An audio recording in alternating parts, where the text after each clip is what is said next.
Well, hello, and welcome to another Bad Comic Review. Today, we are looking at Ectokid issue 6. This is obviously a Clive Barker book under the Razorline imprint. And we start off with Dex reminiscing. His head is disembodied and floating around, and he is having little flashbacks of somebody going through a windshield, some monster thing. Then, we see various other little doodads and whatnots, as the kids would say. Well, he did find his father in this issue. He appeared at Highway 61, and he was with some other people. He was driving an old VW bus. Dex is remembering all this as he's trying to put himself back together. So who is he with? He is with, of course, it's a weird assortment of celebrities throughout the ages. Jindrak is there, who looks different, but it's not explained. Then he meets Janis Joplin, James Dean, and then we've got Nicola Sacco and Bartolome Vanzetti. They were anarchists in America who were convicted of murdering a guard and a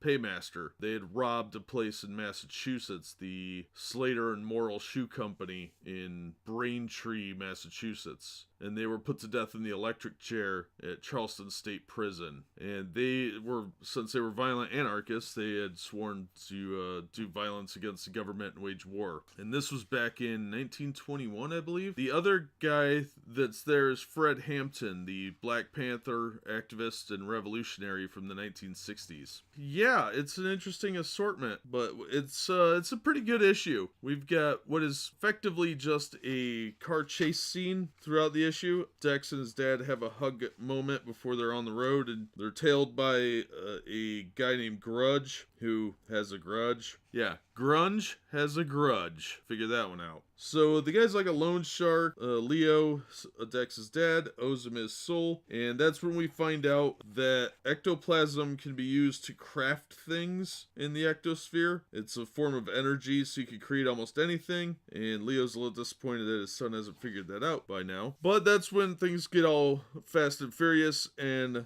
the anarchists throw a big roll of dynamite out and blow up one of the cars. We see that Grunge can somehow talk to the kid. Janis Joplin hands him this big jug, and he drinks it, and he says, "I remember the taste of Janis Joplin's soul." Then she just throws it out the back of the door for some reason. Just shatters it on the ground. Never to be explained or talked about again. Then there's some gunfighting, and they blow up some more stuff. They get to a bridge. The guy tells Dex that, he has to get to the RAT. That's where his body is. They didn't realize that it was inside of his guitar case in the trunk of the car. Now, when they showed this machine previously, it looked like this big, huge, room-sized piece of equipment with monitors and stuff, so now it's just some tiny thing. So there's James Dean doesn't back down when driving. He ain't no chicken. So there's a big headlong crash, which is where we got the previous scene that he had flashback on. And then the ecto dynamite explodes and makes Dex fall apart into pieces, but since you can't destroy ectoplasm the same way you can destroy flesh, so that means he's still alive, so he can recreate himself out of ectoplasm or track it down, and it's a little unclear which he did. And then he sends himself back to the real world, where there's a sweet leather jacket waiting for him. Now, I have to say, this was actually a pretty good issue overall. Minus some stupid elements like this constant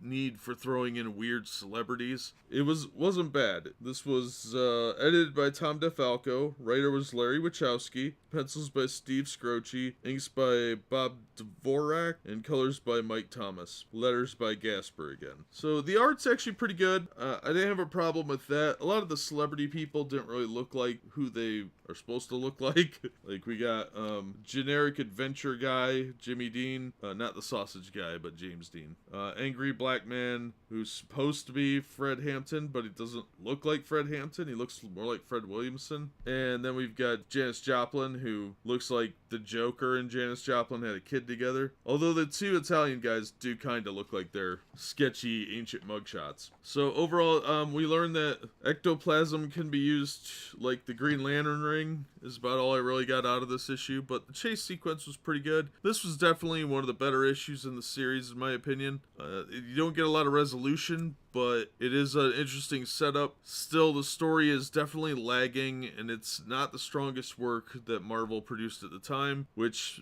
is not saying a lot because they didn't produce a whole lot of really good material at this time. I don't think I would have been happy if I had paid $1.75 for it off the newsstand, because it's not that good. It's more the dollar range. But if you see it in a 50-cent bin, and this one, and it's definitely a two-parter. This was an okay issue, but I don't think that it's not the worst issue in the series, but it's not as good as it could have been. But the action scenes were pretty cool. It's really well drawn, so I'm not upset about that at all. So yeah, kind of a middle of the road issue, much like a lot of them in this series. But that'll do it for this one. I don't really have much more to say. I do like the cover, even though that scene doesn't appear, by the way. Thanks as always for listening, and we hope to see you on the next episode.